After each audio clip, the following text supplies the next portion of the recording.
ನಮಸ್ಕಾರ. ನಾನು ನಿಮ್ಮ ವಿನಯ್ ಮಾತಾಡ್ತಾ ಇದ್ದೀನಿ. ವಿನಿ, ಬಿಗ್ ಬಾಸ್ ಸೀಸನ್ 4 ಎಪಿಸೋಡ್ 3 ನೀವೆಲ್ಲ ನೋಡಿರಬೇಕು. ಪ್ರಥಮ್ ಅವ್ರು ಹೆಂಗೆಲ್ಲ ಮಾತಾಡಿದ್ರು, ಏನೇನೆಲ್ಲ ಆಯಿತು. ಈ ಎಪಿಸೋಡ್ನಲ್ಲಿ ಮೇಯ್ನ್ಲಿ ಪ್ರಥಮ್ ಅವ್ರ ಬಗ್ಗೆ ಮಾತಾಡ್ತಾ ಇದ್ದೀನಿ. ಪ್ರಥಮ್ ಅವ್ರನ್ನೇ ಯಾಕೆ ಸೆಲೆಕ್ಟ್ ಮಾಡಿ ಮಾತಾಡ್ತಾ ಇದ್ದೀನಿ ಅಂದರೆ, ಅವರು ಒಬ್ಬರು ಬಿಗ್ ಬಾಸ್ ಮನೆಗೆ ಯೋಗ್ಯರಲ್ಲ ಅಂತ ನನಗನ್ನಿಸ್ತು.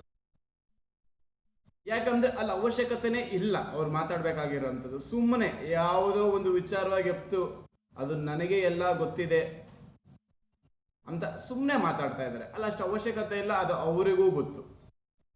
ಅವ್ರಿಗೆ ಗೊತ್ತಿಲ್ಲದೆ ಮಾತಾಡೋಷ್ಟು ದಡ್ಡರು ಅವರಲ್ಲ.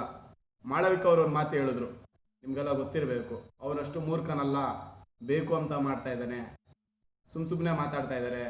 ಕಿರಿಕೀರ್ತಿ ಅವರು ಕ್ಯಾಪ್ಟನ್ ಆಗಿದ್ದಾರೆ, ಅವ್ರ ಮಾತು ಆಲ್ರೆಡಿ ಕೇಳ್ತಾ ಇಲ್ಲ. ಯಾಕೆ ಕ್ಯಾಪ್ಟನ್ ಅನ್ನೋ ಪದ ಅರ್ಥ ಏನಿದೆ? ಗುಂಪಿನ ನಾಯಕ ಆದ್ಮೇಲೆ ಅವ್ರ ಮಾತು ಅವ್ರನ್ನ ಕೇಳಬೇಕಲ್ವ. ಆಲ್ರೆಡಿ ಮಾಡ್ತಾ ಇಲ್ಲ, ಅದನ್ನ ಆಲ್ರೆಡಿ ಬಿಟ್ಟಿದ್ದಾರೆ. ಆದರೂ ಬಿಗ್ ಬಾಸ್ ಅದ್ರ ಬಗ್ಗೆ ಏನೂ ಮಾತಾಡ್ತಾ ಇಲ್ಲ. ಹಿಂಗಾದ್ರೆ ಹೆಂಗೆ? ಕ್ಯಾಪ್ಟನ್ ಅನ್ನೋ ಪದಕ್ಕೆ ಒಂದು ಅರ್ಥ ಬೇಡ. ಅದಲ್ಲದೆ ಇನ್ನೊಂದು ವಿಷಯ ಆಯಿತು. ಈ ಮಾಳವಿಕ ಅವರು ಇವರೆಲ್ಲ ಒಂದು ಕಡೆ ಕುಂತು ಮಾತಾಡ್ತಾ ಇದ್ರು. ಪ್ರಥಮ್ ಅವರು ಕಿರಿಕೀರ್ತಿಯವರು ಇಬ್ಬರು ಒಂದು ಜಗಳ ಮಾಡುವಂಥ ಸನ್ನಿವೇಶ ಒಂದು ಬಂತು. ನಿನಗಿಂತ ನನಗೆ ಗೊತ್ತು ಕನ್ನಡ, ನಿನಗಿಂತ ನಾನು ಚೆನ್ನಾಗಿ ಮಾತನಾಡಬಲ್ಲೆ, ಕನ್ನಡ ಯಾರಿಗಿಂತ ಯಾರು ಉತ್ತಮರಲ್ಲ, ಇದನ್ನ ಅರ್ಥ ಮಾಡ್ಕೊಬೇಕು. ನೀವು ಯಾರು ಕನ್ನಡದಲ್ಲಿ ಉತ್ತಮರಲ್ಲ. ಕನ್ನಡದಲ್ಲಿ ನೀವು ಸ್ವಲ್ಪ ಮುಂದುವರೆದವರು, ಸ್ವಲ್ಪ ಚೆನ್ನಾಗಿ ತಿಳ್ಕೊಂಡಿರ್ಬೋದು, ಬಟ್ ಯಾರು ಉತ್ತಮರು ಅಂತ ಆಗೋದೇ ಇಲ್ಲ ಕನ್ನಡದಲ್ಲಿ. 100ಕ್ಕೆ 100 ಪಟ್ಟು ನನಗೆಲ್ಲ ಗೊತ್ತು ಕನ್ನಡದಲ್ಲೇ ಅಂತ ಯಾರು ಹೇಳೋಕೆ ಚಾನ್ಸ್ ಇಲ್ಲ. ಅದು ಹೆಂಗೆ ನೀವು ನಿನಗಿಂತ ನಾನು ಉತ್ತಮ, ನನಗಿಂತ ನೀನು ಉತ್ತಮನ ಅಂತ ಅದು ಹೆಂಗೆ ನೀವು ಹೇಳಕ್ ಸಾಧ್ಯ? ನಮ್ಮ ಎದುರುಗಡೆ ಇರೋನ್ಗೆ ಎಷ್ಟು ಗೊತ್ತಿದೆ ಏನು ಅಂತ ಅದು ಹೆಂಗೆ ನೀವು ನೋಡಿದ 2-3 ದಿನದಲ್ಲಿ ನೀನು ಗೆಸ್ ಮಾಡಿ ಹೇಳಕ್ ಸಾಧ್ಯ? ಅದನ್ನ ಯಾರಿಗಂತ ಯಾರು ಉತ್ತಮರಲ್ಲ. ಅದಲ್ಲದೆ ಇನ್ನೊಂದು ವಿಷಯ, ಕೀರ್ತಿಯವ್ರಿಗೆ ಕ್ಯಾಪ್ಟನ್ ಪಟ್ಟ ಕೊಟ್ಟಿರೋದು 100% ಒಳ್ಳೆಯ ನಿರ್ಧಾರ. ಅದು ಆ್ಯಕ್ಚುಲಿ ಅವರು ರೂಬಿಕ್ಸ್ ಅದೇನಿದೆ ಅದನ್ನು ಒಂದು ಮಕ್ಕವಾಗಿ ಮಾಡಿ ಫಸ್ಟು ಅವರು ಕ್ಯಾಪ್ಟನ್ ಪಟ್ಟ ಪಡೆದಿರ್ಬೋದು. ಬಟ್ ಯಾವುದೋ ಒಂದು ರೀತಿ ನೋಡಿದ್ರೆ ಕೀರ್ತಿಯವ್ರಿಗೆ ಆ ಪಟ್ಟ 100% ಸೂಕ್ತವಾದದ್ದು. ಅವ್ರಿಗಿರುವಂಥ ತಾಳ್ಮೆ ಆಗ್ಬೋದು. ಆ ಕ್ಯಾಪ್ಟನ್ ಪಟ್ಟ ಅಂದಿದ ತಕ್ಷಣವೇ 15 ಜನದಲ್ಲಿ ಅದು ಇವರೊಬ್ರು, 14 ಜನದಲ್ಲಿ ಇವರೊಂದು ಮೇನ್ ಆಗ್ತಾರೆ. ಇವರೊಬ್ರು ಮುಖ್ಯ VIP ಆದಂಗೆ. ಆ VIP ಅನ್ಸ್ಕೊಳ್ಳೋಂಥದ್ದು ಆ ಮೇನ್ ಕ್ಯಾಪ್ಟನ್ ಅನ್ನೋಂಥ ಪಟ್ಟಕ್ಕೆ ಇಲ್ಲ ನಾನೆಲ್ಲರಿಗಿಂತ ನಾನು ಬೇರೆ ಅನ್ನೋದು ತೋರಿಸೋದು ಯಾವುದೂ ಇಲ್ಲ. ಎಲ್ಲರೂ ಸಮವಾಗಿದ್ದೋಗಿದ್ದಾರೆ. ಅದು ಅವ್ರು ತುಂಬ ಮುಖ್ಯವಾದದ್ದು. ಸೆಂಟ್ರಲ್ಲಿ ಎಂಟರ್ಟೈನ್ಮೆಂಟ್ ಆಗಿ ಅಣ್ಣ ತಂಗಿ ಆಡಿದ್ರು, ಚೆನ್ನಾಗಿತ್ತು. ನನ್ನ ಅಣ್ಣ ತಂಗಿ, ಪ್ರಥಮ್ ಅವರು ತಂಗಿನ ಪ್ರೀತಿಸ್ತಾ ಇರೋಂಗೆ. ಆ್ಯಕ್ಚುಲಿ ಅದು ತುಂಬ ಚೆನ್ನಾಗಿತ್ತು. ಪ್ರಥಮ್ ಅವರು ಎಲ್ಲರ ಜೊತೆ ಸೇರಿ, ಎಲ್ಲರ ಜೊತೆ ಎಂಟರ್ಟೈನ್ಮೆಂಟ್ ಆಗಿ, ಎಲ್ಲರ ಜೊತೆ ಚೆನ್ನಾಗೇ ಇದ್ದರು. ಪ್ರಥಮ್ ಅವರು ಆವಾಗ ನೋಡಿ ನಿಮಗೆ ಕಾಣಿಸಿದ್ದು ಬೇರೆ ಇತ್ತು. ಕೀರ್ತಿ ಅವ್ರ ಜೊತೆ ನೀವು ಮಾತಾಡಿದಾಗ ಬೇರೆ ಥರ ಇತ್ತು.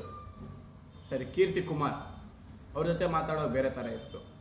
ಇದರಿಂದ ಅರ್ಥ ಆಗಿದೆ ಹೇಗೆ ಅಂದರೆ, ಪ್ರಥಮ್ ಅವರು ಒರಿಜಿನಲ್ ಅದಲ್ಲ. ನಾನಿದ್ದಂಗಿರ್ತೀನಿ, ನಾನಿದ್ದಂಗಿರ್ತೀನಿ ಅಂತಾರೆ. ಅವ್ರು ಇದ್ದಂಗಿದ್ರೆ ಅಲ್ಲಿವರೆಗೂ ಬರ್ತಾನೆ ಇಲ್ಲ, ಬಿಗ್ ಬಾಸ್ಗೆ ಎಂಟ್ರಿ ಆಗ್ತಿಲ್ಲ. ಅವ್ರ ಥರ ಇದ್ದಿದ್ದೀರಿ. ಇವಾಗ ಏನು ಥರ ಇದ್ದಾರೆ ಅದೇ ಥರ ಅವರಿದ್ರೆ ಬಿಗ್ ಬಾಸ್ಗೆ ಎಂಟ್ರಿ ಆಗ್ತಾ ಇರಲಿಲ್ಲ.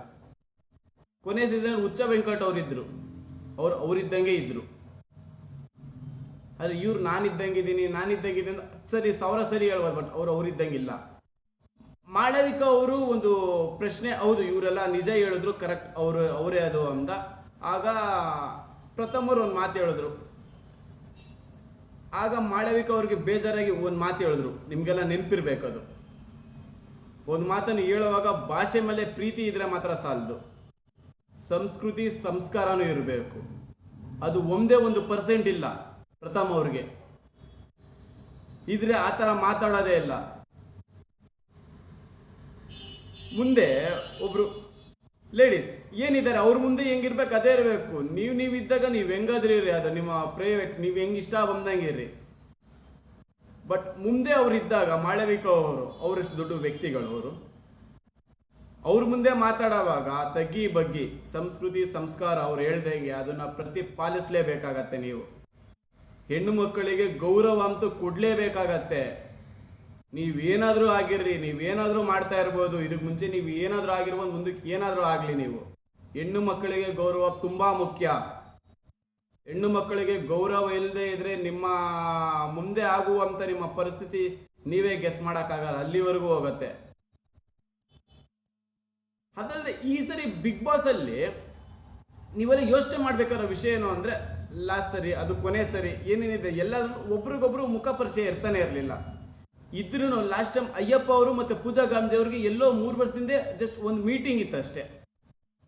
ಬಟ್ ಈ ಸರಿ ಬಿಗ್ ಬಾಸ್ ಅಲ್ಲಿ ಒಬ್ಬರಿಗೊಬ್ರು ತುಂಬಾ ಚೆನ್ನಾಗಿ ಗೊತ್ತಿದೆ.